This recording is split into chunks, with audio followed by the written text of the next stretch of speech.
আজকে বাংলাদেশের সবথেকে ভয়ঙ্কর ফিতনা হচ্ছে মিডিয়া। মিডিয়ার মাধ্যমে এদেশের মানুষকে বিভ্রান্ত সবথেকে বেশি করা হচ্ছে, তিলকে তাল করা হচ্ছে মিডিয়ার মাধ্যমে। এবং এই ক্ষেত্রে সবথেকে বড় ভূমিকা পালন করতেছে প্রথম আলো এবং ডেইলি স্টার।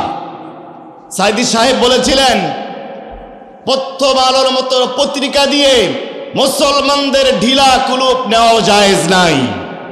এ পত্রিকার জন্ম হয়েছে মুসলমানদের ক্ষতি করার জন্য। প্রথম আলো জন্ম হয়েছে ভারতের গোলামি করার জন্য, রয়ের দালালি করার জন্য।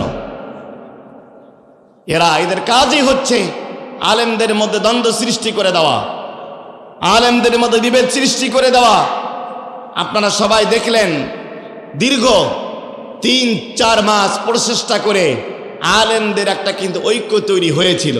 কথা বলেন না কেন? তৈরি হয়েছিল না?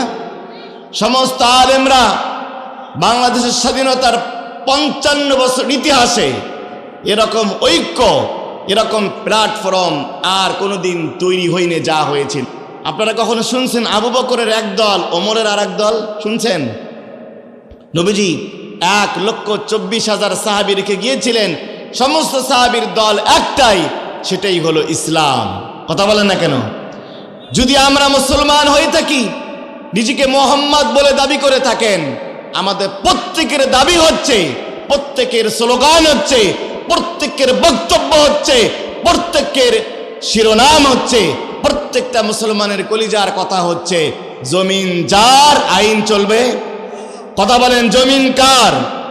চিৎকার করে বলতে হবে, জমিন কার, আইন চলবে কার? পাসপোর্ট ছাড়া আপনি বিদেশ ভ্রমণ করতে পারবেন না। আপনাকে অবশ্যই পাসপোর্ট থাকতে হবে। জান্নাতে যেতে হলে ঈমান থাকতে হবে। আল্লাহ বলছেন, ইয়া আইয়ুহাল্লাযীনা আমানু, হে ঈমানদারেরা, আমিনু বিল্লাহ, তোমরা ঈমান আনো। খুব ভালো করে আল্লাহর কথাটা বোঝেন। সূরা নিসা ১৩৬ নম্বর আয়াত, আল্লাহ বলছেন, ইয়া আইয়ুহাল্লাযীনা আমানু, হে ঈমানদারেরা, আমিনু বিল্লাহ, তোমরা ঈমান আনো। আল্লাহ কি কোনো বেঈমানকে বলছেন এই কথা? ভাই কথা বলেন না কেন? ঈমানদারদেরকে বলছেন, ইয়া আইয়ুহাল্লাযীনা আমানু, হে ঈমানদারেরা, আমিনু বিল্লাহ, তোমরা ঈমান আনো। ঈমানদারেরা আবার ঈমান আনবে কেমনে? একজন ছাত্র স্কুলে ভর্তি হওয়ার পর, ক্লাস 6-এ জামালপুর হাই স্কুলে একটা বাচ্চা ভর্তি হলো। হেডমাস্টার যদি বলে তুমি আবার ভর্তি হও, ওই বাচ্চারা যদি বুদ্ধিমান হয়, চালাক চতুর হয়, চিন্তা করবে, আমি তো ভর্তি হয়েছি স্যার, আবার আমাকে কেন ভর্তি হতে বলল? অবশ্যই সামথিং ইজ রং, আমার কোথাও একটা কি হয়েছে, ভুল হয়েছে। যদি ছাত্রের ন্যূনতম জ্ঞান থাকে, মেধা থাকে, সে চিন্তা করবে আসলেই আমার ভুলটা কোথায়। পৃথিবীর সমস্ত ইমানদার বলে দাবি করেনেওয়ালা সমস্ত মুসলমানদেরকে আল্লাহ লক্ষ্য করে বলছেন, তোমরা আবার ঈমান আনো। কিন্তু আমরা কি কোনোদিন চিন্তা করেছি আল্লাহ কেন ইমানদারদেরকে আবার ঈমান আনতে বললেন? এই চিন্তা আমরা করি না। যদি ছাত্র বুদ্ধিমান হয়, তাহলে সে চিন্তা করে দেখবে ভর্তি ফরমের মধ্যে তার বাবার নাম, তার মায়ের নাম, তার অনলাইনের জন্ম নিবন্ধন, তার বাবার আইডি কার্ডের ফটোকপি, তার মায়ের আইডি কার্ডের ফটোকপি ইত্যাদি ঠিক আছে কিনা সে যাচাই করবে। ঠিক একইভাবে যদি আমরা পাক্কা সাক্কা পরিশুদ্ধ একজন সাচ্চা মুসলিম হতে চাই, ইমানদার হতে চাই, আমাদেরও দেখতে হবে আমি যে মুসলিম বলে দাবি করছি, ইমানদার বলে দাবি করছি, আমার ইমানের মধ্যে, আমার লাইফস্টাইলের মধ্যে ইমান বিধ্বংসী, ইমান পরিপন্থী কোনো কাজ আছে কি না, এটা যাচাই করা, ঠিক কিনা? যদি আমরা এটা যাচাই করতে চাই, তাহলে আমাদেরকে অন্তত প্রায় 11টা কাজ আছে, যেই 11টা কাজের মাধ্যমে আমরা আমাদের ইমানটাকে যাচাই করতে পারবো, বাছাই করতে পারবো এবং আমাদের ইমানটা সতেজ থাকবে। 1 নম্বর কাজ হচ্ছে, আমরা যদি বেশি বেশি কোরআন তেলাওয়াত করি, আল্লাহর কোরআন পাঠ করি, তাহলে আমাদের ইমানটা সবসময় কি থাকবে? তরুতাজা থাকবে, সতেজ থাকবে। আল্লাহ রাব্বুল আলামিন সূরাতুল আনফালের দুই নম্বর আয়াতে আল্লাহ রাব্বুল আলামিন বলছেন, ইন্নামাল মুমিনুনা আল্লাযীনা ইযা যুকিরাল্লাহু ওয়াজিলাত কুলুবুহুম ওয়া ইযা তুলিয়াত আলাইহিম আয়াতুহু যাদাতুহুম ঈমানা ওয়া আলা রাব্বিহিম ইয়াতাওয়াক্কালুন। বলেন আল্লাহু আকবার। আল্লাহ তাআলা বলতেছেন, ইন্নামাল মুমিনুন, নিশ্চয়ই তারা ঈমানদার, নিশ্চয়ই তারা মুমিন, আল্লাযীনা ইযা যুকিরাল্লাহ, যখন তাদের সামনে কোরআন, তাদের সামনে আল্লাহর জিকির করা হয়, আল্লাহর কোরআন তেলাওয়াত করা হয়, আল্লাহ এবং তার রাসূলের গুণগান যখন করা হয়, যখন কোরআন তেলাওয়াত করা হয়, আল্লাহর তাসবিহ পাঠ করা হয়, ওয়া ইযা তুলিয়াত আলাইহিম আয়াতুহু যাদাতুহুম ঈমানা, আর যখন তাদের সামনে কোরআন তেলাওয়াত করা হয়, কোরআন তেলাওয়াত শোনার পরে তাদের ঈমানটা আগের থেকে বেশি বৃদ্ধি পেয়ে যায়। বলেন সুবহানাল্লাহ। আমার জামালপুরের মুসলমানেরা, কোরআন তেলাওয়াতের মাধ্যমে ঈমান বাড়ে। আমাদের প্রত্যেক দিন নিয়মিত কোরআন তেলাওয়াত করা দরকার আছে নাকি নাই? কথা বলেন ভাই, দরকার আছে নাকি নাই? এরপরে দুই নম্বরে, যদি আমরা ঈমানকে তরুতাজা রাখতে চাই, দ্বিতীয় নম্বর পয়েন্ট হচ্ছে নবী আলাইহিমুস সালাম এবং সাহাবায়ে কেরাম রিদওয়ানুল্লাহি তাআলা আলাইহিম আজমাইন, তাদের জীবনী বেশি বেশি জানতে হবে এবং আমল করতে হবে। নবীদের জীবনী জানতে হবে, সাহাবীদের জীবনীকে আদর্শ হিসাবে নিতে হবে। আল্লাহ কোরআনে বলছেন, লাকাদ কানা লাকুম ফি রাসূলিল্লাহি উসওয়াতুন হাসানাহ। আল্লাহ রাব্বুল আলামিন বলেন, লাকাদ কানা লাকুম ফি রাসূলিল্লাহি উসওয়াতুন হাসানাহ। মিসওয়াক করার সুন্নত আপনি মানেন, খানা খাওয়ার পরে মিষ্টি খাওয়ার সুন্নত আপনি মানেন, শবে বরাতের রোজা করেন, এটা সুন্নত আপনি মানেন, ফজরের 2 রাকাত সুন্নত নামাজ আপনি মানেন, দাড়ি রাখা সুন্নত মানেন, জুব্বা পরা সুন্নত আপনি মানেন, টুপি পরা সুন্নত আপনি মানেন। কিন্তু রসুলের আইন দিয়ে, রসুলের রাজনীতি দিয়ে রাষ্ট্র পরিচালনা করা দরকার, এই আইনটা, এই সুন্নতটা অনেকেই মানতে পারে না। কথা বলেন ঠিক কিনা?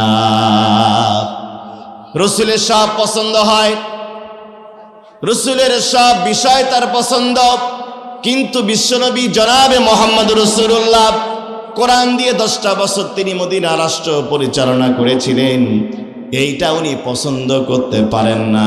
কিয়ামতের দিন আল্লাহ পাক রসুল বলবেন, তুমি তো আমার উম্মত নও। সাহাবীদের জীবনী অনুসরণ করতে হবে। সাহাবায়ে কেরাম রিদওয়ানুল্লাহি তাআলা আলাইহিম, তাদের ঈমানের মতো ঈমান আনতে হবে। সূরা বাকারায় আল্লাহ পাক বলছেন, وَإِذَا قِيلَ لَهُمْ آمِنُوا كَمَا آمَنَ النَّاسُ। আল্লাহ পাক বলেন, আমিনু কামা আমানান নাস, ঈমান আনো ওই সাহাবীদের মতো ঈমান আনো। সাহাবায়ে কেরাম যে স্যাক্রিফাইস করেছেন ঈমানের জন্য, যে ত্যাগ স্বীকার করেছেন, ওই ত্যাগ স্বীকারের মাধ্যমেও তোমরা ঈমানের পরীক্ষা দাও। রসুলের একজন সাহাবী আবু যার আল গিফারি, আবু যার আল গিফারি রাদিয়াল্লাহু তাআলা আনহু, তিনি ঈমান কিভাবে এনেছিলেন? তিনি, যার বাড়ি ছিল গিফার গোত্র, গিফার গোত্রের মানুষ তিনি ছিলেন। গিফার গোত্রটা এমন জায়গায়, মক্কা মদিনার লোকজন যখন সিরিয়ায় ব্যবসা করতে যাইতো, ওই গিফার গোত্রের পাশ দিয়ে যাওয়া লাগতো। গিফার গোত্রের লোকজনের ব্যবসা ছিল, তারা মানুষকে ডাকাতি করত, রাহাজানি করত, ছিনতাই করত, ব্যবসায়ীদের মালামাল লুণ্ঠন করত, আর এইগুলো দিয়ে তারা সংসার পরিচালনা করত। আবু যার আল গিফারি তিনি দীর্ঘদিনে সমাজের মধ্যে বসবাস করলেন। এলাকার লোকজন চুরি ডাকাতি করে, তিনি ভাবলেন এলাকায় তো থাকার কোনো সুযোগ আমার নাই, তার কারণ আমি যদি এখানে থাকি তাহলে বড় হলে হয়তোবা তাদের মতো আমারও স্বভাব তৈরি হবে।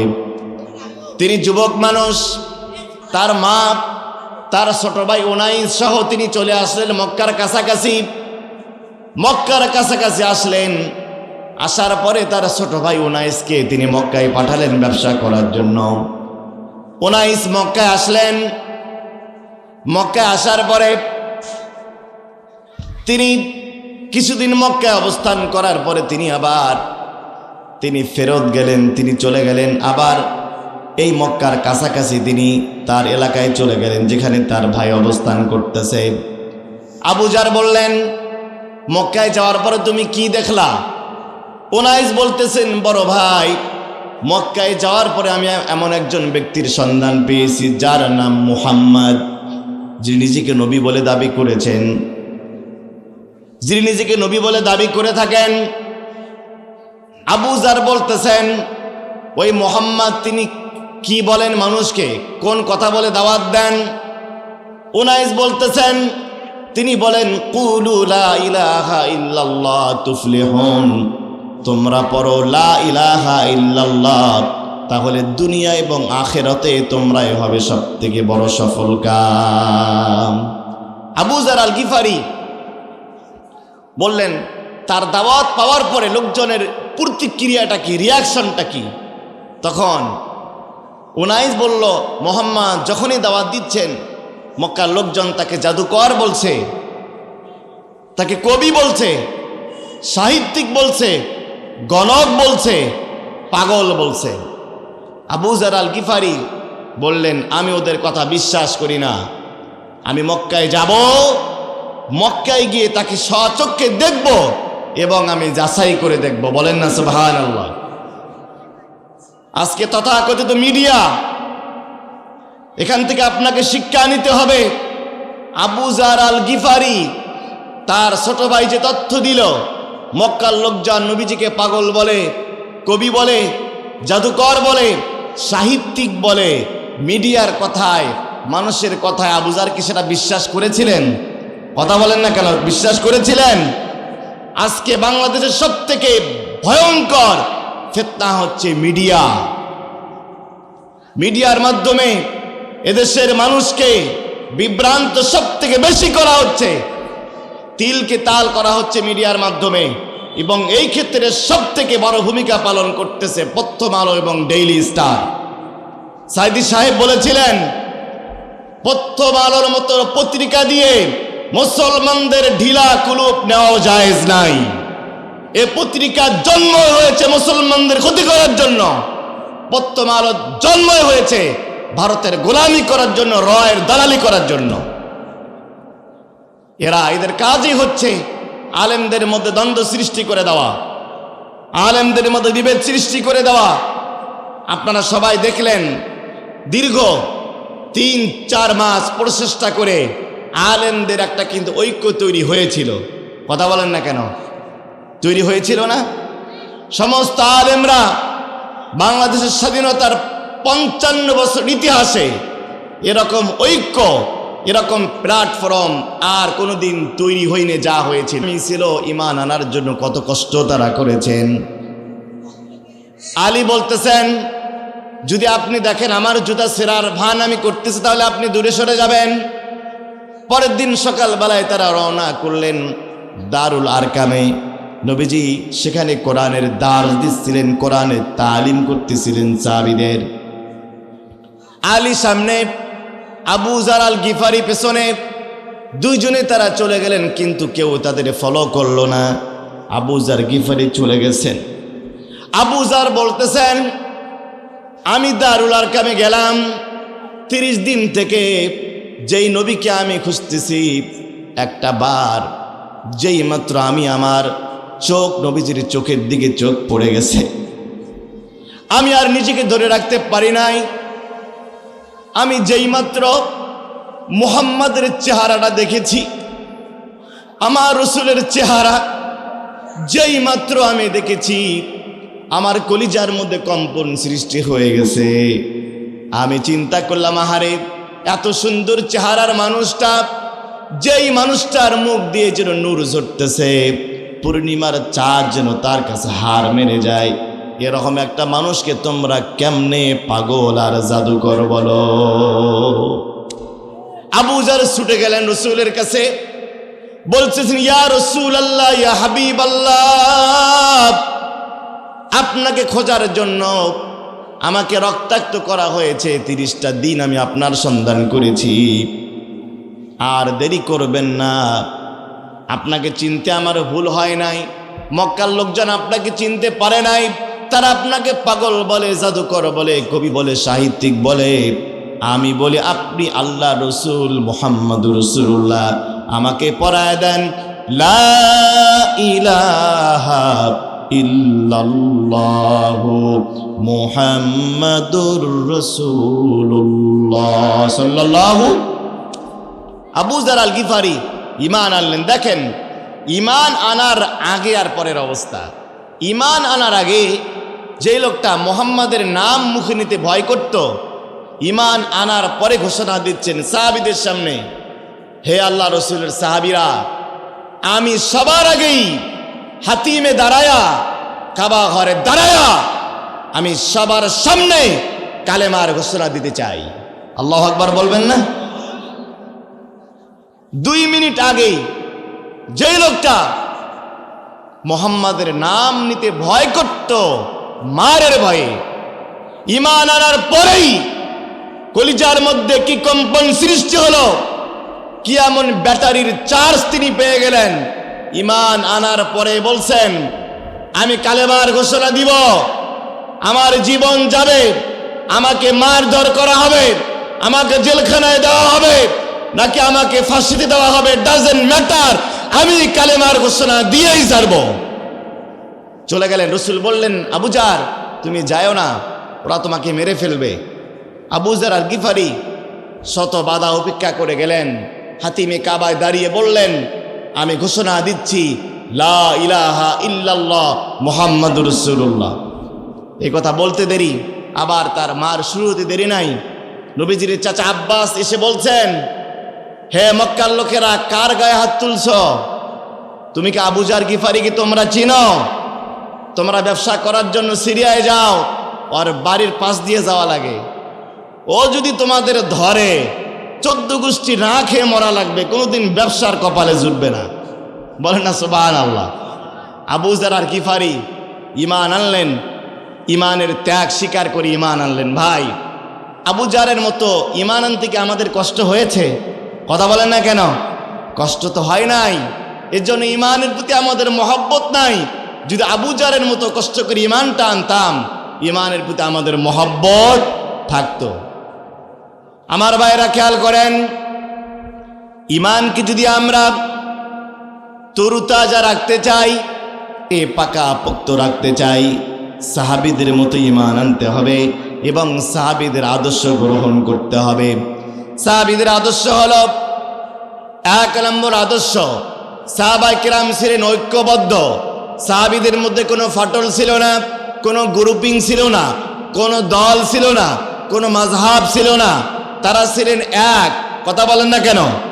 তাদের মধ্যে কোনো গ্রুপিং ছিল না। আল্লাহ রাব্বুল আলামিন সূরা আলে ইমরানের 103 নম্বর আয়াতে বলছেন, ওয়া'তাসিমু বিহাবলিল্লাহি জামিআন ওয়া লা তাফাররাকু। আল্লাহ বলেন, তোমরা আল্লাহর রস্যুকে, দিন কায়েমের রশিকে, আল্লাহর জমিনে দিন কায়েম করার জন্য একতাবদ্ধ হয়ে যাও। এই জায়গায় তোমরা কোনো মতভেদ তৈরি করো না। আমার ভাইরা, একটা জায়গায় গিয়ে সবাইকে এক থাকতে হবে। আমরা যখন নামাজের কাতার, এই মুসলমানদের মধ্যে দল সবথেকে বেশি। কথা বলেন না কেন? উচিত ছিল আমি ফজরে, জোহরে, আসরে, মাগরিবে, এশায়, জুমার নামাজে, ঈদের নামাজে আমার ভাইয়ের সাথে হাতে হাতে কাঁধে কাঁধ মিলাচ্ছি। আমাদের মধ্যে তো কোনো দ্বন্দ্ব থাকার কথা নয়, কিন্তু আমাদের মধ্যে গ্রুপিং সব থেকে বেশি। সাহাবায়ে কেরাম, আপনারা কখনো শুনছেন আবু বকরের এক দল, ওমরের আর এক দল? শুনছেন? নবীজি 1,24,000 সাহাবী রেখে গিয়েছিলেন, সমস্ত সাহাবীর দল একটাই, সেটাই হলো ইসলাম। কথা বলেন না কেন? যদি আমরা মুসলমান হয়ে থাকি, নিজেকে মোহাম্মদ বলে দাবি করে থাকেন, আমাদের প্রত্যেকের দাবি হচ্ছে, প্রত্যেকের স্লোগান হচ্ছে, প্রত্যেকের বক্তব্য হচ্ছে, প্রত্যেকের শিরোনাম হচ্ছে, প্রত্যেকটা মুসলমানের কলিজার কথা হচ্ছে, জমিন যার আইন চলবে। কথা বলেন, জমিন কার? চিৎকার করে বলতে হবে, জমিন কার, আইন চলবে কার? এটা প্রত্যেকটা মুসলমানের স্লোগান। সাহাবায়ে কেরামের দ্বিতীয় আদর্শ হলো এই দিন কায়েমের জন্য, শরিয়া আইন প্রতিষ্ঠার জন্য সীসা ঢালা প্রাচীরের মতো একতাবদ্ধ হয়ে তারা জিহাদ করেছেন। সূরাতুস সাফের মধ্যে আল্লাহ বলছেন, ইন্নাল্লাহা ইউহিব্বুল্লাযীনা ইউকাতিলুনা ফী সাবিলিহি সাফফা কাআন্নাহুম বুনিয়ানুম মারসুস। আল্লাহ বলেন, ইন্নাল্লাহা ইউহিব্বুল্লাযীনা ইউকাতিলুনা ফী সাবিলিহি, নিশ্চয় আল্লাহ তাদেরকে ভালোবাসেন, আল্লাহ তাদেরকে আপন করে নিয়েছেন যারা দল মত নির্বিশেষে সীসা ঢালা প্রাচীরের মতো একতাবদ্ধ হয়ে আল্লাহ রাস্তায় জিহাদ করে। সাহাবায়ে কেরামের চতুর্থ আদর্শ হলো তারা জান্নাত খুঁজতেন। আল জান্নাতু তাহতা জিলালিস সুয়ুফ, তারা তরবারের নিচে তারা জান্নাত খুঁজতেন। সাহাবীরা জান্নাত খুঁজতেন তরবারির নিচে, আর আমরা জান্নাত খুঁজছি তসবিহ দানার নিচে। কথা বলেন না কেন? বক্তব্য কি আমার নাকি রাসূলের? হাদিস হচ্ছে আল জান্নাতু তাহতা জিলালিস সুয়ুফ। জিলাল মানে ছায়া, সাইফুন মানে অস্ত্র, সুয়ুফ বহু বচন। সাহাবায়ে কেরাম জিহাদকে, সংগ্রামকে, আন্দোলনকে জীবনের সব থেকে বড় ইবাদত মনে করতেন। সুবহানাল্লাহ বলবেন না? তারা জান্নাত শুধু তাসবিহ দানার মধ্যে খোঁজেন নাই, তারা জান্নাত শুধু নামাজের কাতারে খোঁজেন নাই, সব থেকে জান্নাত তারা বেশি খুঁজেছেন আল্লাহ রাস্তায় জীবন দিয়ে শহীদ হওয়ার মাধ্যমে। বলেন না সুবহানাল্লাহ? এরপরে পঞ্চম নম্বরে সাহাবায়ে কেরাম রিদওয়ানুল্লাহি তাআলা আলাইহিম আজমাইন, আল্লাহ এবং তার রাসূলের অপমান তারা সহ্য করতে পারতেন না। কথা বলেন, অপমান তারা সহ্য করতে পারতেন। আল্লাহ রাব্বুল আলামিন সূরা আহজাবের 57 নম্বর আয়াতে বলছেন, ইন্নাল্লাযীনা ইউযুনাল্লাহা ওয়া রাসূলাহু লাআনাহুমুল্লাহু ফিদ দুনিয়া ওয়াল আখিরাহ। আল্লাহ বলেন, যারা মুমিনদেরকে কষ্ট দেয়, আল্লাহকে কষ্ট দেয়, এবং যারা রসুলকে কষ্ট দেয়, রসুলের নামে যারা সিনেমা বানায়, আল্লাহকে যারা গালি দেয়, কোরআনকে যারা লাথি মারে, যারা কোরআন পুড়িয়ে ফেলে, যারা মূর্তির পায়ের নিচে কোরআন রাখে, যারা আলেমদেরকে জঙ্গি বলে, যারা জিহাদকে সন্ত্রাসী বলে, আল্লাহ পাক বলেন লানাহুমুল্লাহু ফিদ দুনিয়া ওয়াল আখিরাহ, আল্লাহ তাদেরকে দুনিয়া এবং আখিরাতে লানত দিয়ে থাকেন। বলেন নাউজুবিল্লাহ। সর্বশেষ 6 নম্বর সাহাবীদের আদর্শ হলো তারা পৃথিবীর যে কোনো প্রান্তে যখন কোনো মুমিন মুসলমান বিপদের মধ্যে পড়ত, তারা যতই দূরে থাকুক না কেন ওই বিপদটাকে তারা নিজেদের বিপদ মনে করত। এক মুসলমান বিপদে পড়লে আর এক মুসলমান তিনি কি করতেন? বিপদে এগিয়ে আসতেন। সাহাবায়ে কেরামের এইটা ছিল আদর্শ। আমার ভাইরা, ইমানটাকে যদি আমরা তরুতাজা রাখতে চাই, তৃতীয় আমল হচ্ছে আল্লাহর জিকির বেশি করে করতে হবে। বলেন না সুবহানাল্লাহ? বলেন তো কি বেশি করে করতে হবে? আল্লাহর জিকির। এখন জিকির মানে হলে এমন জিকির, জিকির করতে করতে গাছের উপরে উঠতেছে এই জিকির করবেন। অনেকে আবার অনেক পীর সাহেব আছে জিকির করতে করতে মুরিদ সামিয়ানা ভেদ করে উঠে যায়। কথা বলেন না কেন? এইসব জিকির আল্লাহ করতে বলেন নাই। জিকির শব্দের অনেকগুলো অর্থ আছে। জিকির সেই জিকির আপনি করবেন, হ্যাঁ আল্লাহ আল্লাহ এটাও জিকির, লা ইলাহা ইল্লাল্লাহ এটাও জিকির, এই জিকিরও করবেন।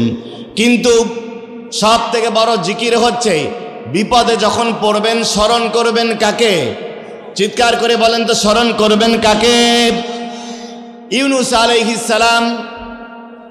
আল্লাহ কোরআনে বলছেন সূরা সাফফাতের 142 থেকে 147 নম্বর আয়াতে আল্লাহ বলছেন ফালতাকামাহুল হুত ওয়া হুয়া মুলিম।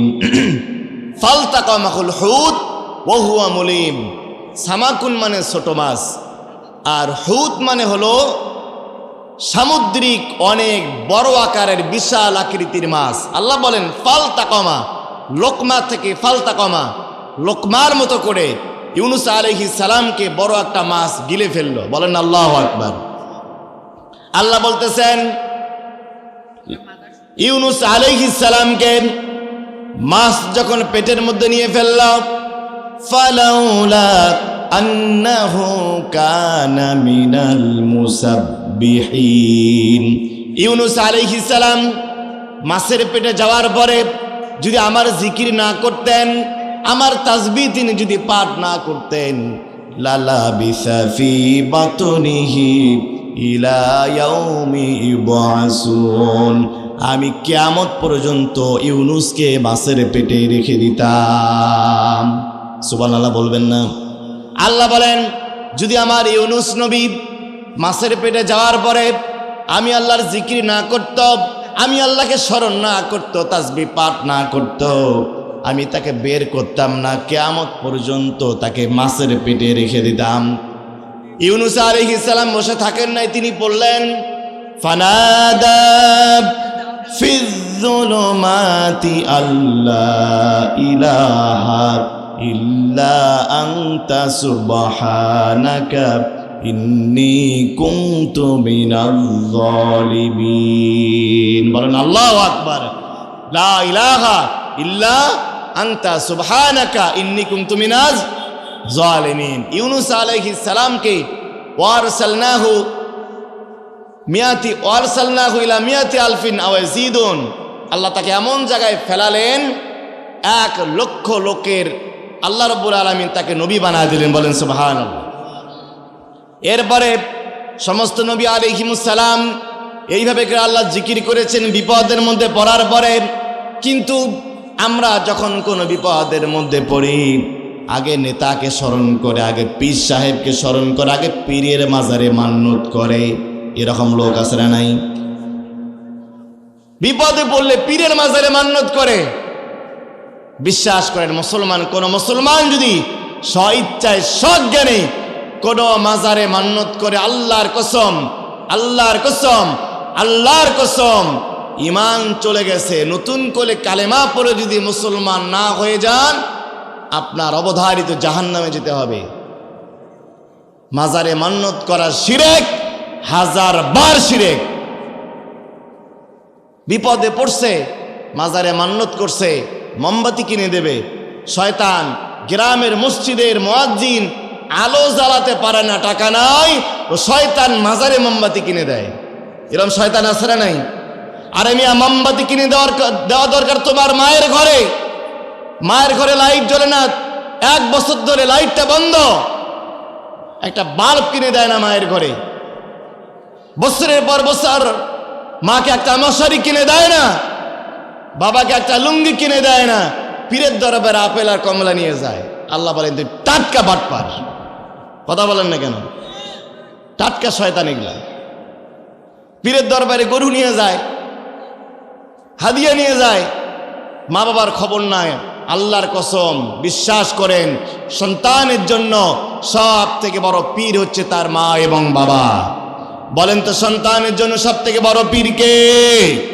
মা এবং বাবা। এরপরে যদি আমরা ইমানটাকে তাজা রাখতে চাই, ইসলামের সৌন্দর্য, ইসলামের সম্প্রীতি সম্পর্কে জানতে হবে। বলেন না সুবহানাল্লাহ। আসলে ইসলামটা সুন্দর, কিছু হুজুর, কিছু মোল্লা মৌলবী ইসলামটাকে প্যাঁচ লাগায়া কঠিন করে ফেলছে। রাসূল বললেন ইয়াসসিরু হে রাসূল আপনি সহজ করেন, ওয়ালা তুআসসিরু কঠিন করবেন না, বাশশিরু সুসংবাদ দেন, ওয়ালা তুনাফিরু মানুষকে হতাশাগ্রস্ত করবেন না। ইসলামটা সহজ ধর্ম। নামাজ বসে পড়তে পারেন না দাঁড়িয়ে পড়েন, দাঁড়িয়ে পড়তে পারেন না শুয়ে পড়েন, শুয়ে পড়তে পারেন না ইশারায় পড়েন, ইশারাও পড়তে পারেন না যেমন খুশি তেমন পড়েন। বলেন না সুবহানাল্লাহ। আপনার পেশাবে চাপ দিয়েছে, আপনি মসজিদে যাচ্ছেন, ইসলামের নিয়ম হলো আগে বাথরুম সারবেন, আগে ঠিক মতো বাথরুম সেরে মসজিদে যাবেন। ইসলাম বাথরুম আটকায় রেখে, বাথরুম চাপায় রেখে নামাজে যাওয়ার অনুমতি দেয় না। তার কারণ ইসলামটা হচ্ছে একটা সত্য এবং সহজ ধর্ম। সুবহানাল্লাহ বলবেন না?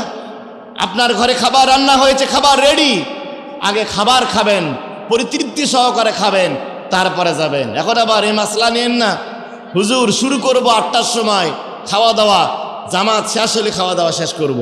এই মাসালা কি নেওয়া যাবে? এমন সময় মনে করেন খাওয়া রেডি হয়েছে, জামাতও আপনি খাবার শেষ করে জামাতটা ধরতে পারবেন, আপনি আগে খেয়ে নেবেন। ইসলাম সহজ সুন্দর কথা বলে আমার ভাইরা। এরপরে 5 নম্বরে ইমানকে তরুতাজা রাখার উপায় হচ্ছে আল্লাহ তাআলার সৃষ্টি নিদর্শনগুলো দেখে ইমানকে তাজা পাকাপোক্ত করতে হবে। আল্লাহ বলেন, ফাল ইয়ানজুরুল ইনসানু ইলা তুআমি, বান্দা তুমি একটু তোমার খাবারের দিকে তাকাও তো। ফাল ইয়ানজুরুল ইনসান ইলা তুআমি, সূরা আবাসের মধ্যে আল্লাহ বলছেন তুমি যে খাবারগুলো খাও একটু তাকাও। আল্লাহ বলতেছেন আন্না সাবাবনাল মা সাব্বা, আমি যখন তোমাদের জমিগুলো ফেটে যায়, ফেটে চৌচির হয়ে যায়, আমি আকাশ থেকে সুন্দর রহমতের বৃষ্টি বর্ষণ করি। এরপরে কি হয়? সুম্মা শাকাকনাল আরদা শাক্কা, তোমরা জমিতে এবার চাষ করো, জমি সুন্দর করে হাল দিয়ে, পাওয়ার টিলার দিয়ে, মহেন্দ্র দিয়ে জমিটাকে সুন্দর করে রেডি করে নাও। এরপরে কি করো?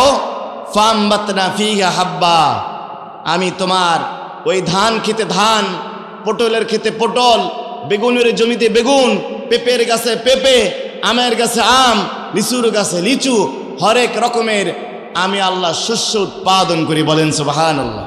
এরপরে ওয়াইনাবা ওয়া কদবা, আঙ্গুর শাক সবজি আমি আল্লাহ তোমার জমিতে দান করি। এরপরে ওয়া যাইতুনা ওয়া নাখলা, জাইতুন খেজুর দান করি। এরপরে ওয়া হাদাইকা গুলবা, এক পর্যায়ে তোমার সরিষা ক্ষেতটা কত সুন্দর হয়ে যায়। সুবহানাল্লাহ বলবেন না? এই সময় সরিষার জমিনের পাশে দাঁড়ান, বিকাল বেলায় সিনারিটা কত সুন্দর। মুসলমান সেলফি তোলে, পিকচার ফেসবুকে দেয়, কিন্তু চিন্তাও করে না এই সরিষার ক্ষেতটা কে বানাইল। কথা বলেন না কেন? স্ত্রীর গুণের প্রশংসা করেন, আপনার স্ত্রীর চুলটা অনেক সুন্দর, ঠোঁটটা অনেক সুন্দর, আমার স্ত্রীর ভুরুটা অনেক সুন্দর, কিন্তু মুসলমান একবারও চিন্তা করেন না আপনার স্ত্রীর সুন্দর সুন্দর অঙ্গ প্রত্যঙ্গগুলো বানাইল কে? আল্লাহ বলতেছেন তুমি তোমার সরিষার ক্ষেতের সামনে দাঁড়াও, তোমার পেঁপের গাছের সামনে দাঁড়াও, তোমার পটলের জমির সামনে দাঁড়াও, তুমি সুন্দর করে দেখো বান্দা, ফালিয়ানজুরিল ইনসানু ইলা তুআমিহি, তুমি তোমার খাবারের দিকে তাকাও। এই খাবার আমি জমি থেকে উৎপাদন করি কি জন্য? মাতাআল লাকুম ওয়া লিআনআমিকুম, আমার বান্দা তুমি সুন্দর খাবার খাবে, গরুর গোশত খাবে, মুরগির গোশত খাবে, ডিম খাবে, সবজি খাবে, মাছ খাবে, গোশত খাবে, তোমার শরীরে শক্তি তৈরি হবে, রাত জেগে তাহাজ্জুদ পড়বে, দিন কায়েমের আন্দোলন তুমি করবে। আমি আল্লাহর জমিনে দিন প্রতিষ্ঠার সংগ্রামে তুমি শরীর স্বাস্থ্য দিয়ে কাজ করবে, এই জন্যই দিয়েছি। ওয়ালিয়ানামিকুম, শুধু তুমি খাবা না, তোমার চতুষ্পর জন্তুগুলো খাবে। আমরা যখন সবজি বেগুন কেটে ফেলি, বেগুনের অবশিষ্ট অংশটা গরুকে দেই কি দেই না? বেগুনের ছালটা গরুকে দেই, কাঁঠালের ভোতাটাকে গরুকে দেই। আল্লাহ বলেন ওয়ালিয়ানামিকুম, বান্দা এই শস্য সবুজ শ্যামল প্রকৃতিতে যে নিদর্শনগুলো পাওয়া যায়, যে নিয়ামতগুলো পাওয়া যায়, তোমার ভোগের জন্য এবং গবাদি পশুর ভোগের জন্য। আমার ভাইরা, 6 নম্বরে, যদি আমরা ইমানটাকে তাজা রাখতে চাই, ইমানটাকে পাকাপোক্ত রাখতে চাই, আলেমদের সাথে সম্পর্ক রাখার দরকার আছে নাকি নাই? আলেমদের সাথে সম্পর্ক, আর জালেমদের সাথে সম্পর্কের উদাহরণ হচ্ছে আতর বিক্রেতা এবং কামারের মতো হাদিস। আপনি কামারের দোকানে যাবেন, কামারের দোকানে যাওয়ার পরে আপনি দা কুড়াল খুন্তি কোনো কিছুই বানাবেন না, কিন্তু ওই কামারের আগুনের তাপ আপনার শরীরের মধ্যে লাগবে কি লাগবে না? কথা বলেন না কেন? এটা হচ্ছে খারাপ বন্ধু দৃষ্টান্ত। আর আতরওয়ালার দোকানে যাবেন, আতর যদি আপনি নাও কিনেন, আতর আপনি কিনবেন না, কিন্তু আতরের ঘ্রাণ আপনার শরীরে একটু আসবে কি আসবে না? আলেম বন্ধু আর জালেম বন্ধু, ভালো বন্ধু আর খারাপ বন্ধুর সম্পর্কে রাসূল হাদিস বলছেন, ভালো বন্ধু হল আতরের মতো। আপনি লোকটা যদি খারাপ হন, একজন আলেমের সাথে, আলেমদের সাথে, খতিবের সাথে, হাফেজদের সাথে যদি আপনার সম্পর্ক থাকে, আপনি চুরি করেন, একদিন আপনার চোরের অভ্যাসটা থাকবে না। আপনি বেনামাজি, এই অভ্যাসটা একদিন দূর হয়ে যাবে, একজন সোনার মানুষে পরিণত হবেন। কিন্তু আপনি ভালো মানুষ, আপনার উঠা বসা বেনামাজির সাথে, যেই নেতা নামাজ পড়ে না, যেই নেতার শরীর থেকে মদের গন্ধ আসে, বিড়ি সিগারেটের গন্ধ আসে, ওই নেতার সাথে কোন হাদিস সাহেব যদি চলে, ওই নেতা নেত্রীর সাথে কোনো নামাজি মানুষ যদি চলে, একদিন দেখা যাবে এই নামাজি মানুষটাও পথভ্রষ্ট হতে পারে কি পারে না? মুসলমান কিয়ামতের দিন দেখা যাবে হাদিস সাহেব কোনোদিন 2 টাকা কারো মেরে খায় নাই, কিন্তু হাদিস সাহেবের আমলনামার মধ্যে চাঁদাবাজির গুনাহ দেখা যায়, দোকান দখল করার গুনাহ দেখা যায়, টেন্ডারবাজির গুনাহ দেখা যায়, নারীকে ধর্ষণ করার মতো গুনাহ দেখা যায়। হাদিস সাহেব বলবে, আল্লাহ তোমার ফেরেশতা তো ভুল করছে, আমি তো কোনোদিন এই অন্যায়গুলো করি না। আল্লাহ বলবেন, বেটা বেশি কথা বলবি না, তুই জেনা করিস রে আমি জানি, তুই মিথ্যা কথা বলিস তাই আমি, যে কোনোদিন চাঁদাবাজি করিস তাই আমি জানি, কিন্তু এমন কিছু লোকের সাথে তোর সম্পর্ক ছিল, এমন নেতা, এমন নেত্রীর সাথে তুমি চলাচল করতে, যেই নেতারা চাঁদাবাজি করত, যেই নেতা মানুষ হত্যা করত, যেই নেতা মদ পান করত, ওই নেতার সাথে বন্ধুত্ব থাকার কারণে, খারাপ লোকদের সাথে চলাফেরার কারণে ওই গুনাহগুলো তোমার আমলনামার মধ্যে অটোমেটিক চলে গেছে। বক্তব্য কার? বক্তব্য রাসূলের। এজন্য আমার বন্ধুত্ব হবে ভালো মানুষদের সাথে নাকি খারাপ মানুষদের সাথে? কথা বলেন আমার ভাইরা। এরপরে 7 নম্বরে, যদি আমাদের ইমানটাকে তাজা রাখতে চাই, পাকাপোক্ত রাখতে চাই, আমাদেরকে আল্লাহ এবং রসুলকে জীবনের সব থেকে বেশি ভালোবাসতে হবে, এমনকি জীবনের থেকেও বেশি ভালোবাসতে হবে কাকে? একজন সাহাবী বদরের যুদ্ধে মুসলমানদের পক্ষে তিনি জিহাদ করছেন, কিন্তু কাফেরদের পক্ষ থেকে তার বাবা এসেছে তার সামনে। এখন সন্তান কি করবেন? সন্তান বড় চিন্তার মধ্যে পড়ে গেলেন। বাবাকে বলছেন, বাবা আমি আপনাকে শ্রদ্ধা করি, আমি আপনাকে সম্মান করি, ঠিক আছে, কিন্তু ইমানের ক্ষেত্রে আমি আপনার থেকে আমার রাসূলকে বেশি ভালোবাসি। আপনি আর একবার যদি আমার রাসূলকে হত্যা করতে আসেন, আর একবার যদি সাহাবীদের সামনে তরবারি উঁচু করেন, এই তরবারি দিয়া আমি আপনার গলা থেকে শরীরটা আলাদা করে ফেলবো, খবরদার আপনি আমাদের সামনে আসবেন না, আপনি দূরে চলে যান। তার বাবা আবার আসছে, সাহাবী আবার সতর্ক করেছেন, আপনি আমার সামনে আসবেন না। 3বার বলার পরেও ওই ব্যক্তি যখন সন্তানের সামনে রাসূলকে হত্যা করার জন্য তরবারি নিয়ে আসছে, ওই সাহাবী তরবারি বের করে ইমানকে বাঁচাতে নিজের বাবার দেহ থেকে মাথাটা আলাদা করে ফেলছে। বলেন আল্লাহু আকবার। এটা ঈমান, এটা ঈমান। যদি অন্যায় আমার বাবাও করে, কালোকে কালোই বলতে হবে, সাদাকে সাদাই বলতে হবে, হোক না আমার বাবা, হোক না আমার নেতা, হোক না আমার দল। কথা বলেন ঠিক কিনা? ভালোবাসার মানদণ্ড আমার বাবার উপরে, আমার মায়ের উপরে আল্লাহ এবং তার রসুলের ভালোবাসা এবং মহব্বত হতে হবে। 8 নাম্বার, দুনিয়ার জীবনের তুলনায় আখিরাতের জীবনকে বেশি প্রাধান্য দিতে হবে। ভাই, দুনিয়ার জীবন বড় নাকি পরকালীন জীবনটা বড়? কথা বলেন না কেন? পরকালীন জীবনটা বড়। দুনিয়ার জীবনের থেকে পরকালীন জীবনের তুলনা হচ্ছে, ইমাম গাজ্জালী বলছেন, আসমান আর এবং জমিনের ফাঁকা জায়গাটা যদি সরিষার দানা দিয়ে ভরে দেওয়া যায়, 2-3 লক্ষ দানা ধরবে, তাই তো বোধহয় নাকি? হ্যাঁ, হিসাব আছে, আনকাউন্টেবল। তিনি বলতেছেন আসমান জমিনের সমস্ত ফাঁকা জায়গাটা যদি সরিষার দানা দিয়ে ভরে দেওয়া যায়, 70 বছর পর একটা পাখি আসবে। কত বছর পর? 70 বছর পর একটা পাখি আসবে, একটা দানা নিয়ে যাবে। আবার 70 বছর পরে আসবে, আর একটা দানা নিয়ে যাবে। এর পরেও কোনো না কোনো দিন এই দানাগুলো শেষ হবে কি হবে না? কথা বলেন, শেষ হবে না?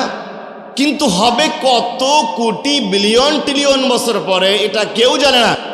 শেষ হবে, কিন্তু মানুষের পরকালীন জীবন কোনো দিন শেষ হবে না। ভাই আমার, ওই জীবনটা আপনার আমার সবার সামনে আছে। এরপরে 9 নাম্বার, বন্ধুত্ব শত্রুতা হতে হবে আল্লাহর জন্য।